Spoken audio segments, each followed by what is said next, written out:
everybody. Thank you. Thank you, Lieutenant Governor Davis. Today is a good day. Madam Speaker, thank you for joining us today.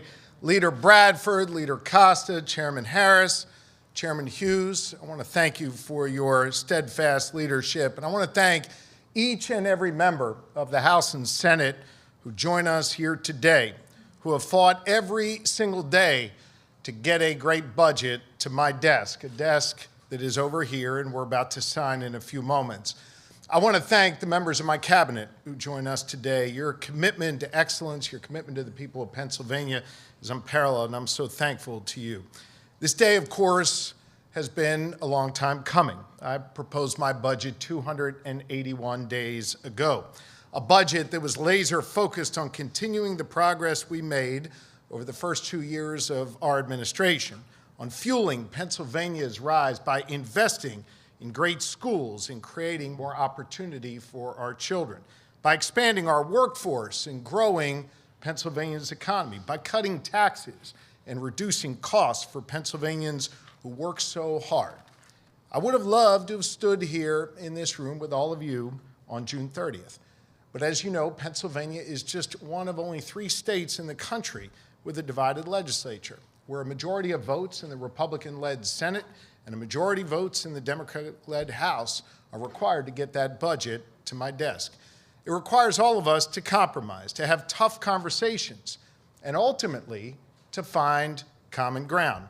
I worked hard all summer and all fall to get the leaders in the General Assembly to come together and hash out their differences. As the Lieutenant Governor said in his remarks, we stayed at the table. We refused to accept inaction. We rejected short-sighted attempts by some on the other side to cut healthcare services and slash critical initiatives, because my top priority has been delivering a budget that makes a meaningful impact on the good people of Pennsylvania. And today, because all of us here held the line and stayed at the table and demanded a serious budget that meets the needs of Pennsylvanians, well, today I'm about to sign into law a budget that delivers for Pennsylvanians and builds on the great progress that we have made. Let me be clear, this is a balanced budget that cuts taxes, that makes critical investments, that protects 100% of Pennsylvania's rainy day fund, and still leaves us with $8 billion in reserves. Let me walk you through what this budget means for the people of Pennsylvania. This budget builds on the progress we've made to be able to deliver better schools and more opportunity for our kids, because I believe every single child deserves the freedom to chart their own course and the opportunity to succeed. And that opportunity starts in our Pennsylvania classrooms. Look at what we've done here together over just the past few years. It's working. As a result of the investments we've made, 778 schools in Pennsylvania have been able to expand mental health services and hire counselors because we made it a priority to protect students' mental health. We served 93 million free breakfasts to Pennsylvania students last year, 11 million more than the year before. Today, there are 3,000 more Pennsylvania students who are enrolled in career and technical education courses. And we're putting more teachers in our classrooms and expanding resources available to our students. Graduation rates in the Commonwealth are finally on the rise. Consumer Affairs now ranks Pennsylvania as one of the top states for a quality public education in the entire country. It's a hell of a lot of progress that we've made together. And this budget builds on all of that. It again increases funding for basic education and special education. It continues that commitment to feeding kids a healthy breakfast. It offers mental health services in our schools and fixes our school infrastructure. And for the 3rd year in a row, this budget also directs more dollars to the schools that need them most through what we call the adequacy formula. In fact, we increased that fund this year by $565 million. And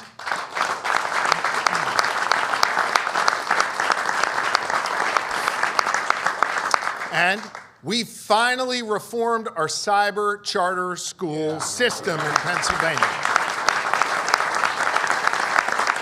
Now listen, if a parent wants to send their child to a cyber school, that's fine, that's their prerogative, but we shouldn't be overfunding them at the expense of Pennsylvania's public schools.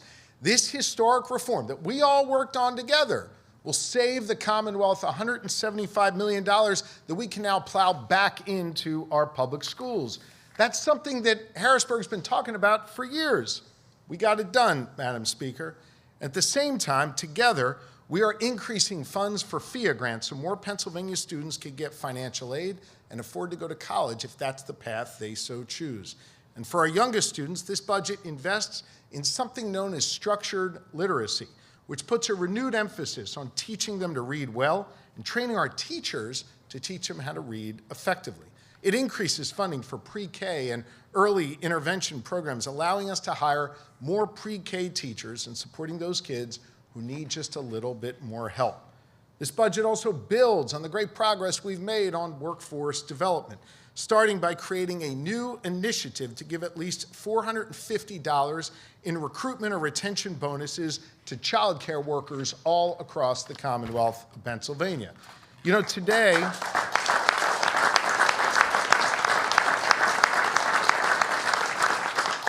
there are 3,000 child care centers here in Pennsylvania where we have vacancies. We're not just talking about that problem, we are doing something about it by getting more child care workers into our classrooms. I know the LG worked hard on this, and I appreciate his leadership. This budget also strengthens our teacher pipeline by increasing our investment in the student-teacher stipends, a wildly successful initiative we began just a couple years ago. As a result of last year's investment of $20 million, we were able to pay stipends to 2,000 student teachers, putting more teachers in the classrooms with our kids where they belong.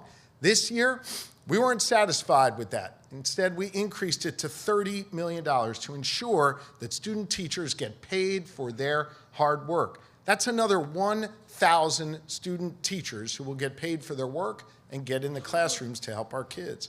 This budget doubles down on the work we've done to increase wages for direct care workers who take care of our most vulnerable neighbors. And on top of this, we're continuing to invest in apprenticeships, in VOTEC programs, in hands-on education initiatives that we've been purposeful about bringing into our classrooms.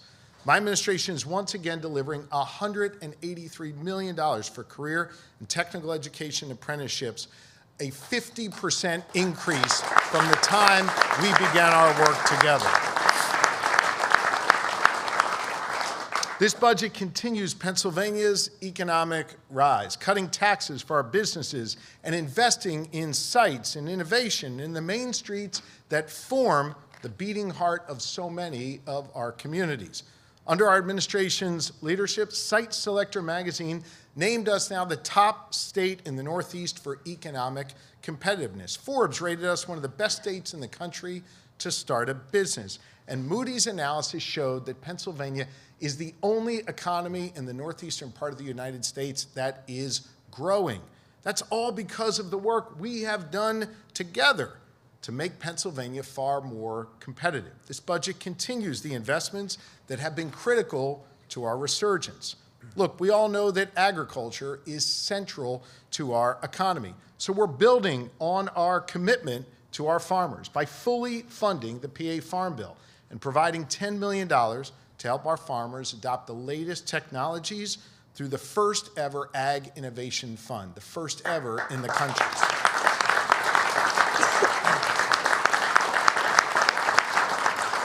By fully funding the Pennsylvania Farm Bill and providing that money, we're looking out for our farmers. And listen, let's be real. At a time when the federal government is cutting funding for our farmers to feed people, we are strengthening the ties between our farmers and our food banks, providing $11 million more for food security and support for hungry Pennsylvanians.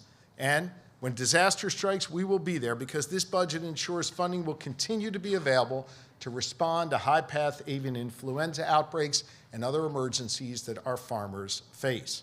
Tourism is also central to our economy. And next year, the eyes of the world are going to be on our Commonwealth as we celebrate 250 years of democracy in the place where it all began. We will celebrate together, not only our democracy, but we'll celebrate the NFL draft, March Madness, the PGA Championship, the FIFA World Cup, MLB All-Star Game, and a whole lot more. Those events are going to be huge drivers of our economy and tourism and economic activity as millions of people will descend upon Pennsylvania. This budget invests $50 million to help make sure that we are prepared and safe next year as we welcome the world to the birthplace of democracy. And for those who aren't visiting, but those who make up the fabric of our communities, we're investing a whole lot more in our small businesses, in our main streets, and our historically disadvantaged businesses here in the Commonwealth of Pennsylvania. It continues our investment in site development, making another $175 million available to help companies create shovel-ready sites to build on and expand here in Pennsylvania. And it cuts taxes once again, lowering the corporate net income tax for the third consecutive year under our collective leadership. Back in 2022, when I kicked off my campaign for governor, our corporate net income tax was 9.99%. When I sign this budget, it will be reduced to 7.49%. We are cutting taxes for Pennsylvania businesses. And this budget continues the important work we've done to move at the speed of business, as Secretary Siger likes to say. We went from being one of the worst states in the country when it came to permitting. Now today we are a national model. We've done that with a money-back guarantee system for your permits if we don't issue them on time. And we've eliminated the backlog of all permits, which used to slow down the system. And my compliments especially to DEP for their hard work in that area. Now this budget builds on the success we've had. It expands DEP's speed program. It codifies part of our Pennsylvania Payback Initiative, and it creates a new public dashboard to be able to track your permits. This budget also delivers $16 million in new funding for more staffing at DEP so we can move even faster and at the same time protect Pennsylvanians' constitutional right to clean air and pure water.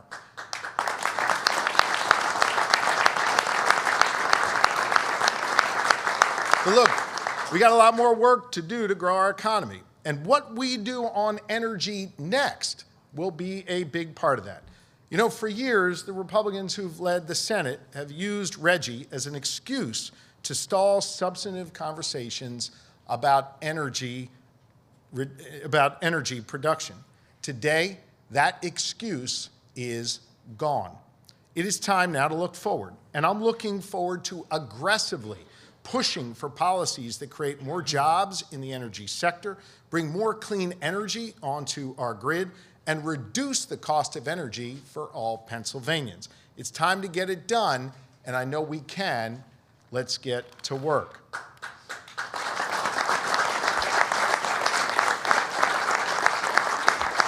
Look, cutting costs on energy is just one part of our agenda to reduce the burdens on Pennsylvania's families.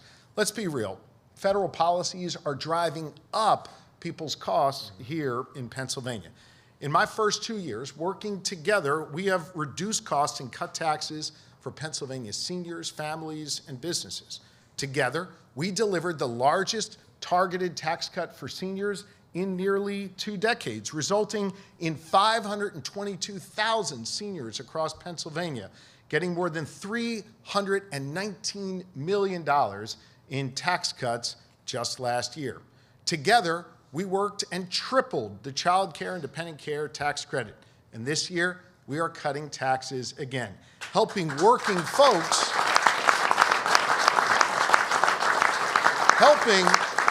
helping working folks who are struggling just to get by. Under the budget that I am about to sign, we will create a new Working Pennsylvanians tax credit that will put about $193 million back in the pockets of hardworking folks trying to take care of themselves and their families for next year.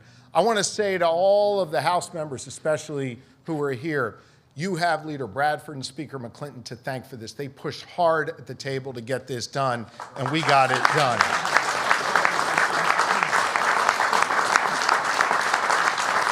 And listen, it was a collective effort, but here's the thing. Folks have been talking about this for years and years and years in this building, but we got it done. This tax credit that, again, goes to people who are working and struggling to get by. It complements an existing federal earned income tax credit. Let me break this down for you and explain how it works. If you're a single mom with 3 kids who makes about $60,000 a year, you could get up to $805 back in your state tax break next year. And 940,000 Pennsylvanians will now qualify for this new tax cut, putting money back in people's pockets, particularly people who are working and trying to get by.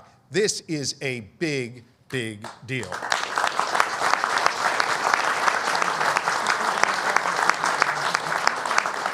Now listen, I know you all have heard me criticize the Republican budget that passed in Washington, D.C. I criticized it because I knew it would be bad for Pennsylvania, and we're already beginning to see the effects of that. It's going to knock about 500,000 people off of their health care, close rural hospitals, and a whole lot more. In this budget, I want you to know this group standing up here resisted efforts to kick more people off of Medicaid and make the situation even worse. We believe in taking care of our neighbors, just as Mr. Rogers told us to. And at the same time, we also secured important reforms to help lower our SNAP error rate. And that's going to protect 2 million Pennsylvanians who rely on SNAP for food assistance. At a time where the federal government is rolling back funding for groundbreaking research, instead, Pennsylvania is stepping up. Look, one of the most heartbreaking problems that our grandmoms and grandpops and others face are neurodegenerative diseases like Alzheimer's and ALS and Parkinson's. I know there are members of this body who have lost parents to those terrible diseases. I wanted to just take a moment and to say thank you to Representative Kyle Mullins. Representative Mullins is here, and we spent a few minutes in my office earlier today thinking about his father, Michael, who's no longer with us, who succumbed to ALS. He used his power to get funding in this budget to look out for people like his father. And Representative Mullins, I want to thank you for your leadership.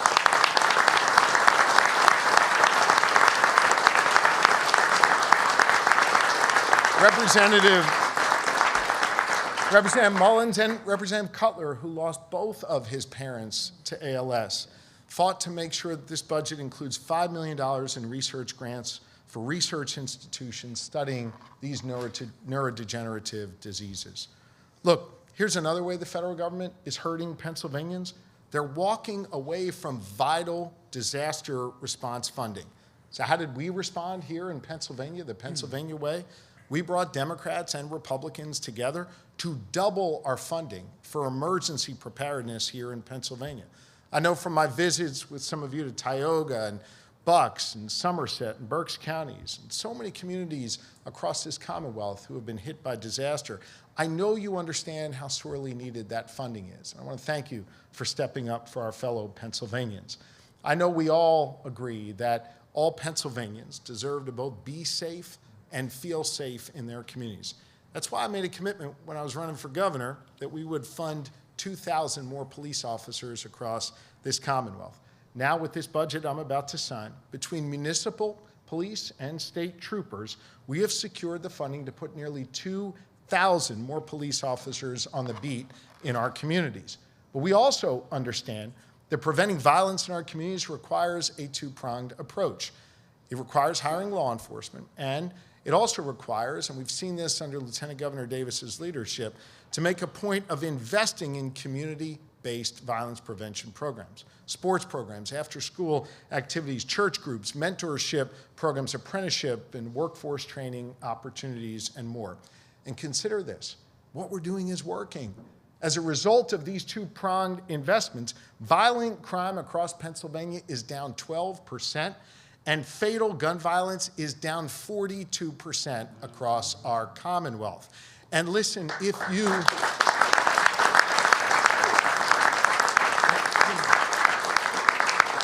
been a victim of crime, I know that even 1% worth of crime is too much. That's why we are not settling. We're going to keep working at this, and we're building on that progress by investing an additional 10% in violence prevention funding in this budget. Look, this budget includes a whole lot of priorities that are close to my heart, the Speaker's heart, and everyone's heart up here. From feeding our neighbors, to helping our kids chart their own course in life, to making sure we create opportunities for workers and students and business owners. But this budget also includes one item that is really personal for me, and that is a $7 million line item representing a $2 million increase in the much-needed funding that's been asked for so many years by the Harrisburg Bureau of Fire. Chief Enterline, who I spoke to just a little bit ago, and the firefighters of the Harrisburg Bureau of Fire, well, they were there for me and my family when we needed them most. Every single day, the firefighters across Pennsylvania, and they run toward danger to keep the people of this community safe from harm. I so respect them and appreciate them, and them together with their sisters and brothers in uniform, from those who walk the beat to those who bear the seal of the Pennsylvania National Guard. They are the best of us, and we fund their needs in this budget. They're all lifted up in this budget.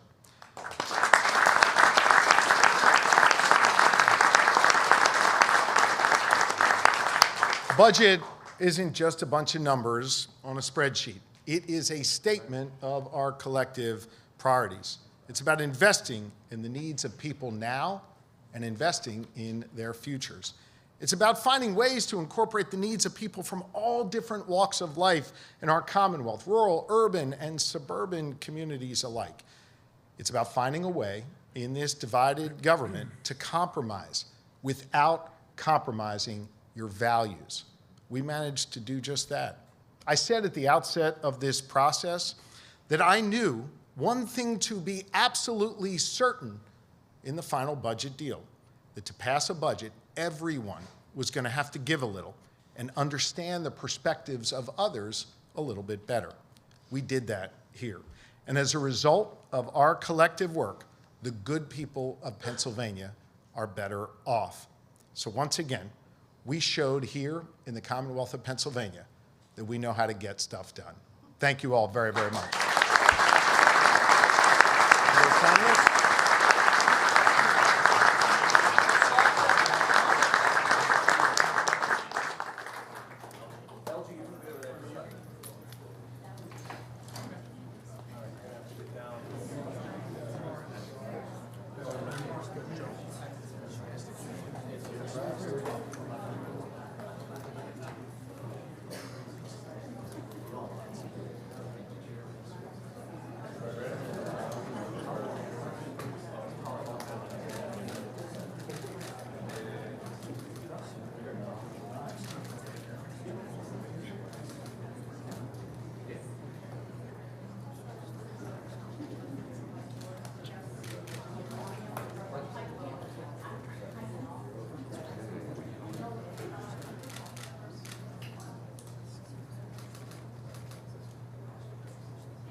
Madam Speaker, for you.